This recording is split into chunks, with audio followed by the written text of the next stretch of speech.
Hello, dear story lovers. At the amount of 1,000 subscribers, I will post a huge series of special stories for you.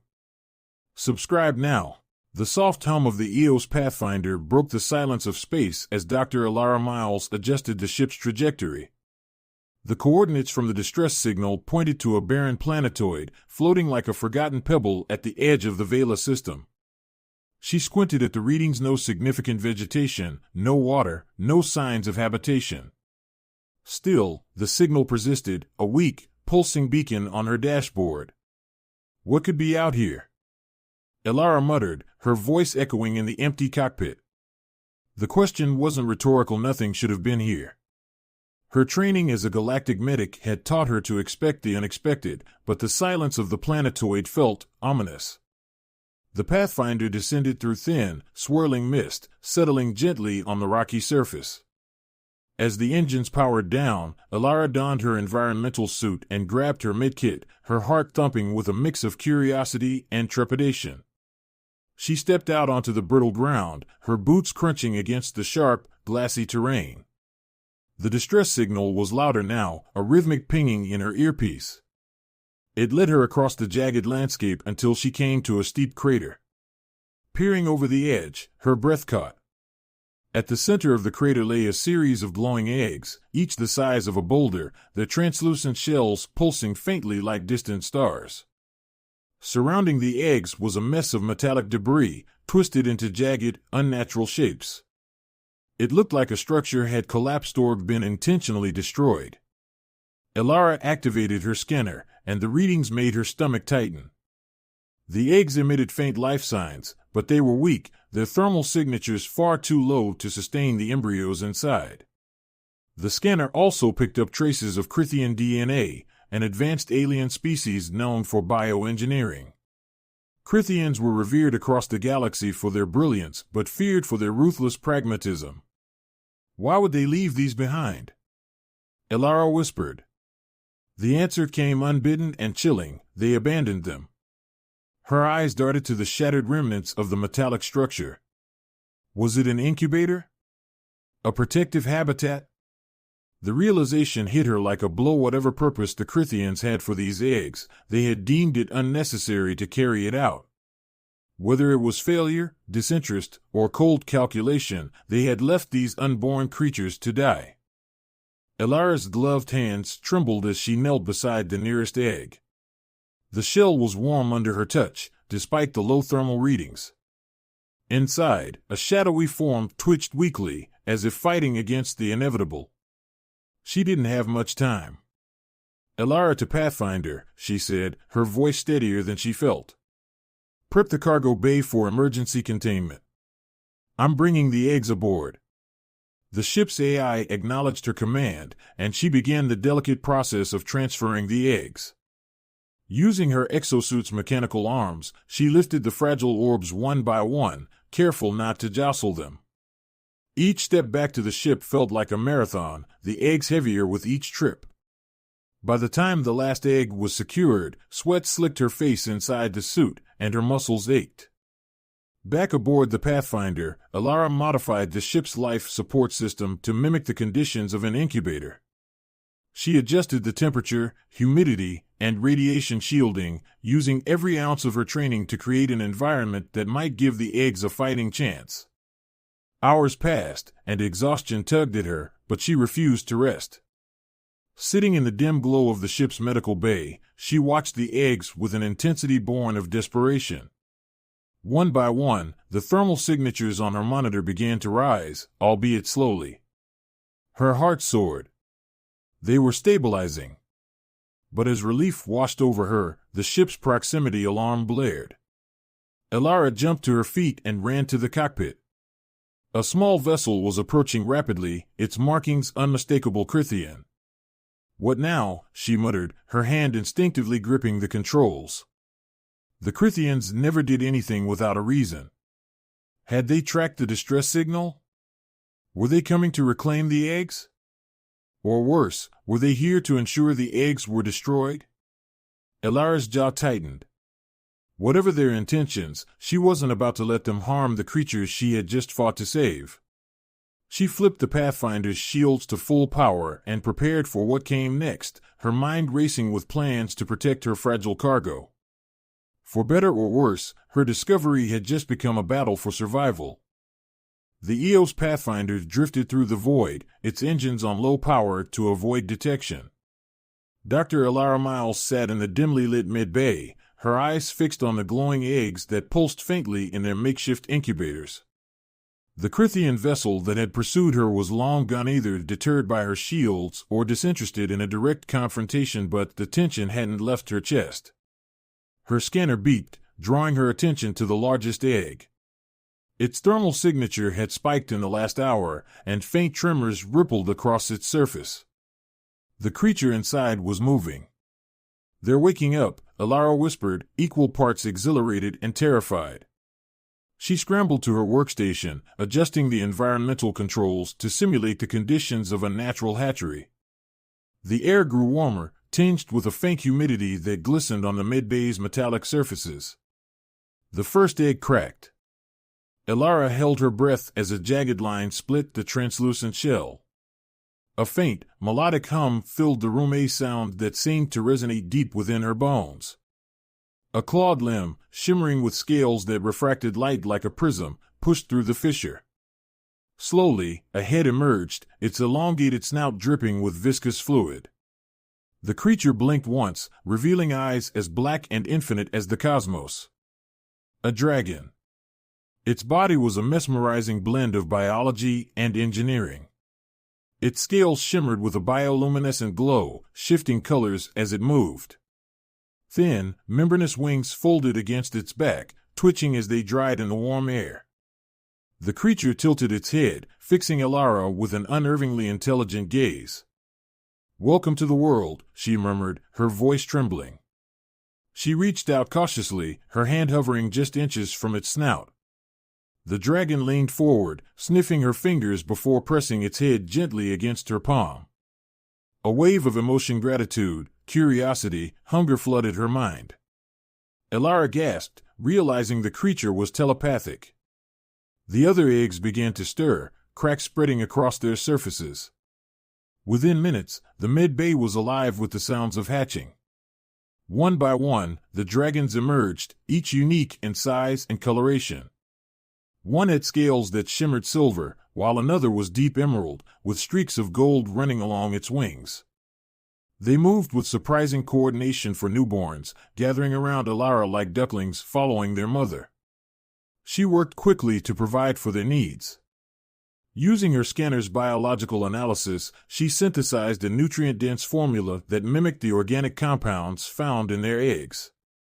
The dragons drank greedily, their strength visibly returning as their wings unfurled and their muscles flexed. But as the initial euphoria of their survival wore off, Elara began to notice something unusual. These weren't ordinary creatures. Their movements were deliberate, almost calculating. They observed their surroundings with a focus that bordered on unnerving. When one of them spotted her medkit, it tilted its head and trilled softly. The others echoed the sound, and in unison, they turned their attention to her. "You're not just dragons," Elara said, her voice barely a whisper. "You're something more." The largest hatchling, the firstborn, stepped forward.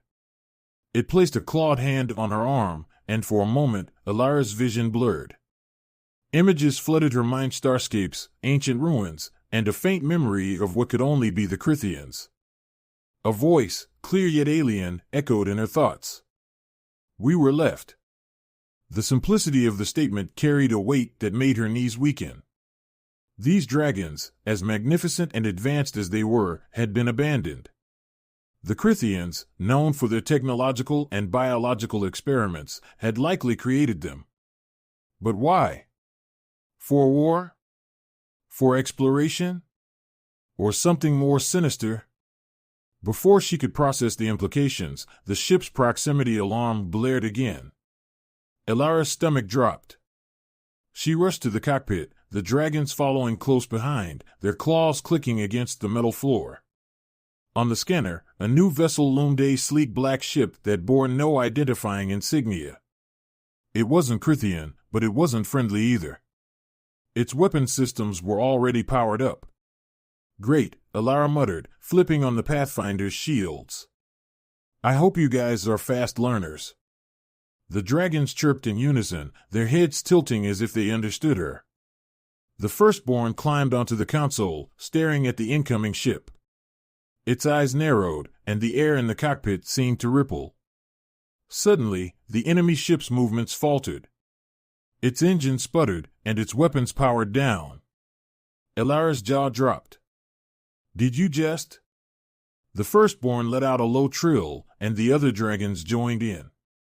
Together, they focused their collective will, and the enemy ship systems went completely dark.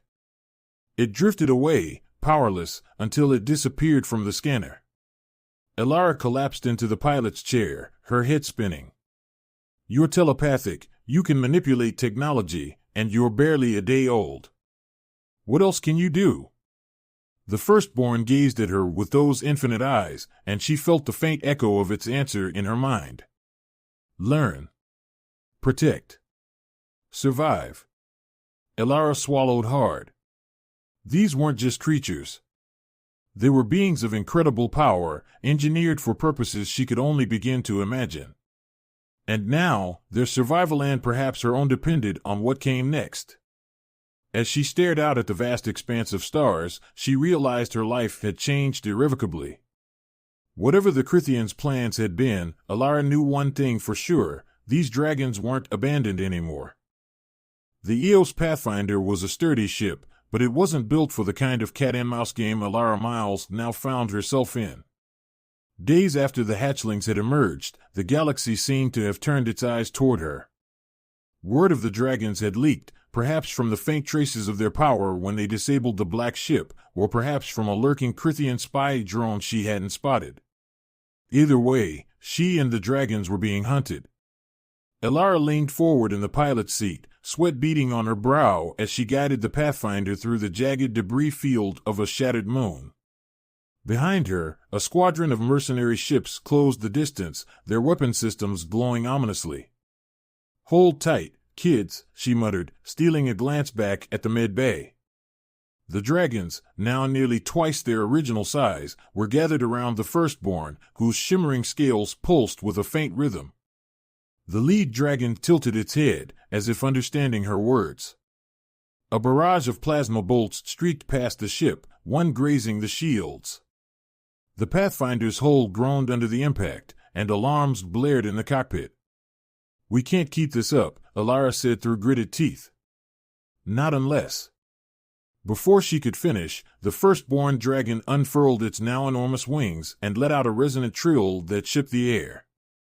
The other dragons joined in, their combined voices creating a hum that made the hairs on the back of Alara's neck stand up. Suddenly, the debris field around them began to shift. Massive fragments of the shattered moon moved as if guided by invisible hands.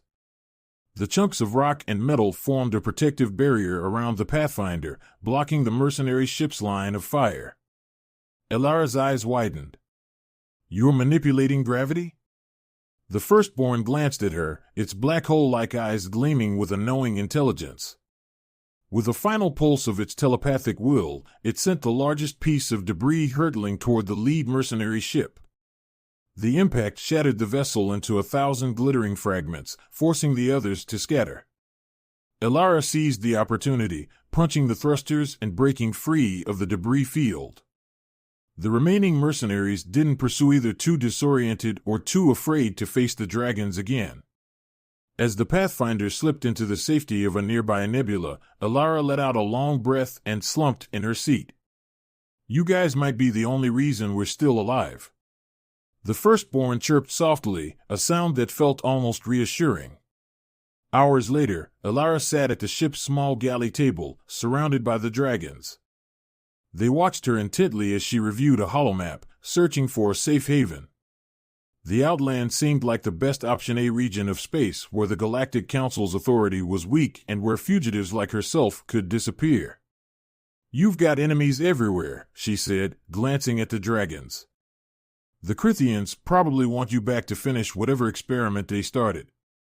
Mercenaries want to sell you. And who knows how many other factions would try to use you as weapons if they got the chance. The silver-scaled dragon, the smallest of the brood, let out a mournful trill, its wings drooping. Elara sighed and reached out to scratch its head. Don't worry. I won't let that happen. The firstborn nudged her arm, and once again, she felt a wave of emotion and thought flood her mind. This time, the images were sharper, a massive starship floating in a desolate system, its hull covered in unfamiliar symbols. A sense of urgency accompanied the vision. You're showing me something, Elara murmured. Is that where you were created?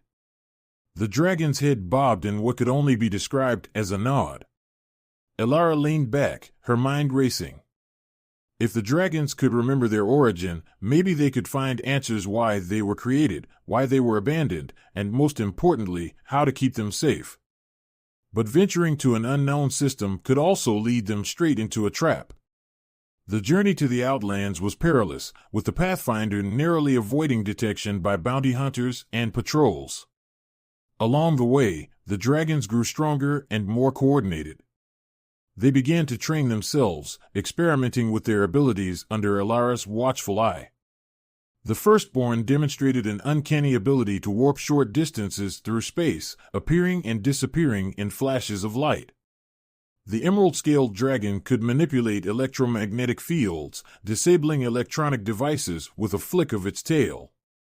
The silver dragon, though smaller, was the most adept at telepathy, forming a mental link between Elara and the brood that allowed them to communicate with increasing clarity. One night, as the Pathfinder cruised through a quiet patch of space, the firstborn approached Elara in the cockpit.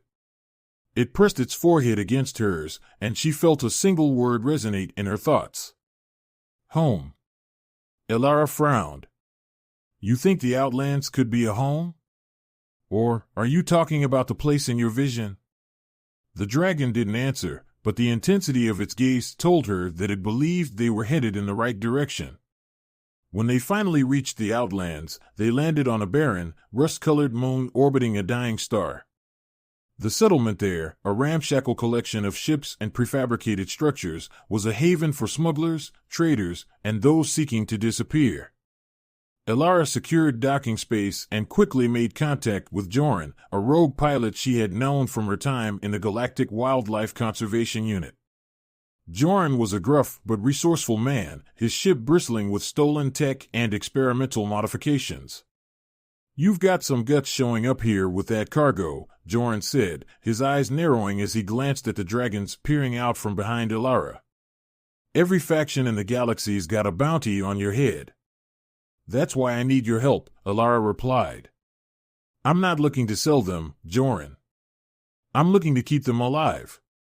Joran raised an eyebrow. And why should I risk my neck for a bunch of overgrown lizards? The firstborn stepped forward, fixing Joran with its infinite black gaze. A ripple of telepathic energy filled the room, and Joran staggered back, his expression shifting from skepticism to awe. All right, he said, rubbing his temples. I get it. They're more than just lizards. What's the plan? Elara glanced at the dragons, then back at Joran. We find their home or whatever the Crithians left behind. And we make sure no one ever uses them again. For the first time since the journey began, she felt a glimmer of hope. They were no longer running aimlessly. Now, they had a purpose. But as she stared into the infinite depths of space, she couldn't shake the feeling that the hardest part was still to come. The Eos Pathfinder and Joran's heavily modified ship, the Starfire Phantom, slipped through the desolate reaches of the Vortex Expanse, a chaotic region of space rife with gravitational anomalies and collapsing stars. Elara sat in the Pathfinder's cockpit, her fingers tight on the controls as the dragons nestled in the mid-bay behind her. The firstborn, whom she had begun calling Nyx, projected images into her mind-fractured memories of a massive starship adrift near the expanse's edge. The symbols carved into its hull glimmered in her thoughts, haunting and strange. Home, Nyx had said again through their telepathic bond, its voice clearer now, its presence stronger. Elara's scanners beeped as the outline of a massive structure appeared ahead. Her breath caught.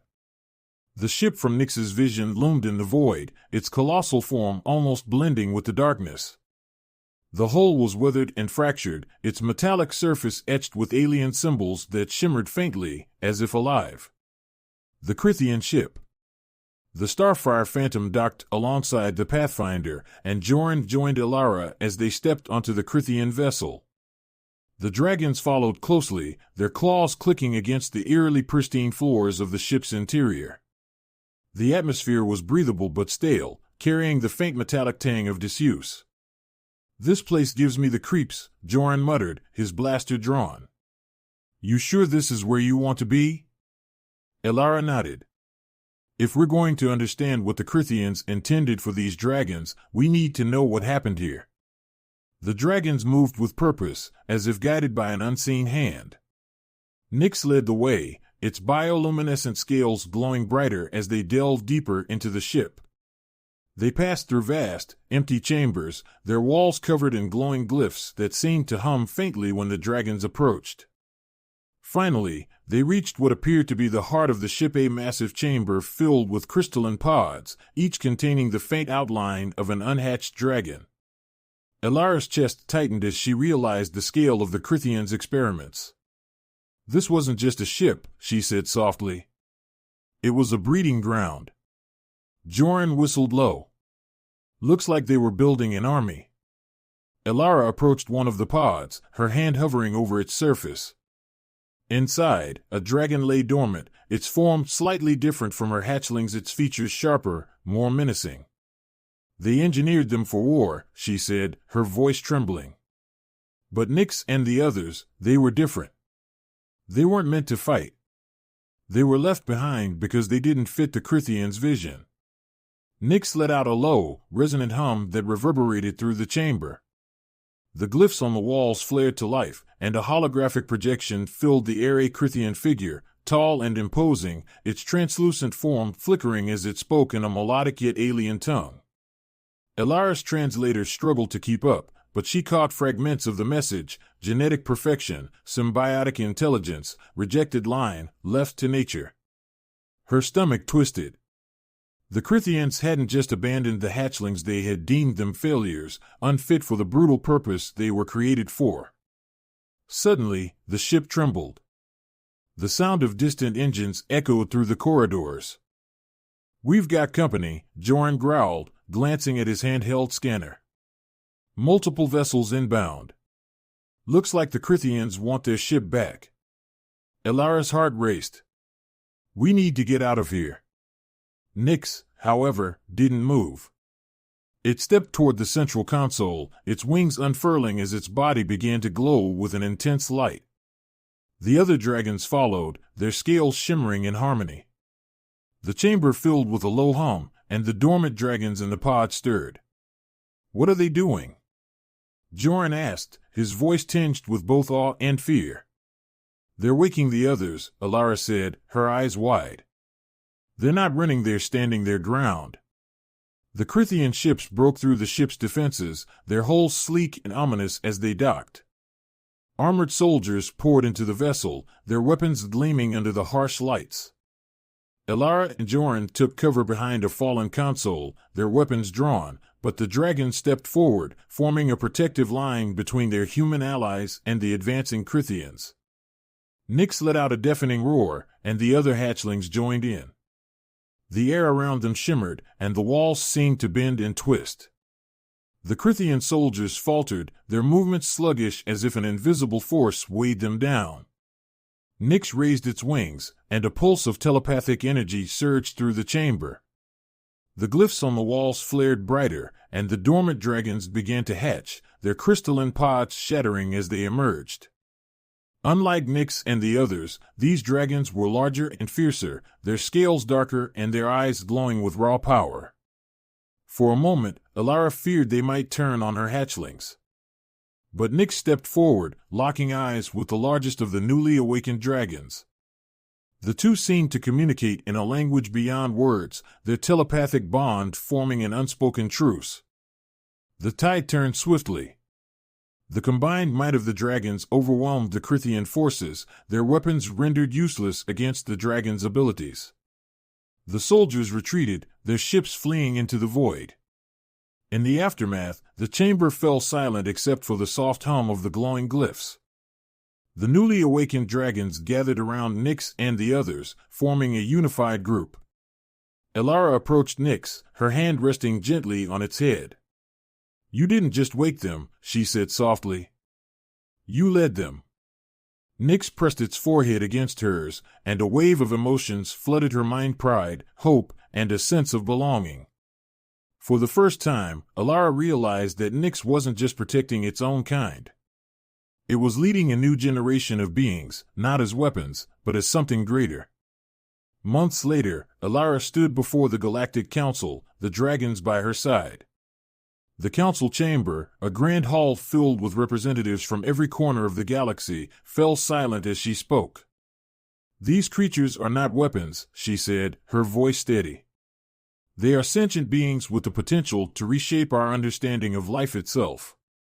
They deserve a chance to thrive not as tools of war, but as equals among us." The dragons demonstrated their abilities, not in violence, but in acts of unity.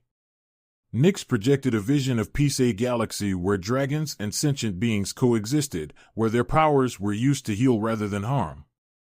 The council deliberated for days, but in the end, they granted the dragons sanctuary on a remote, protected planet. It was a new beginning, not just for the dragons, but for the galaxy itself, a symbol of hope in a universe that had long been defined by conflict. As Elara watched Nyx and the others take flight in their new home, she felt a deep sense of fulfillment. They were no longer abandoned, no longer tools in someone else's war. They were free. And so was she.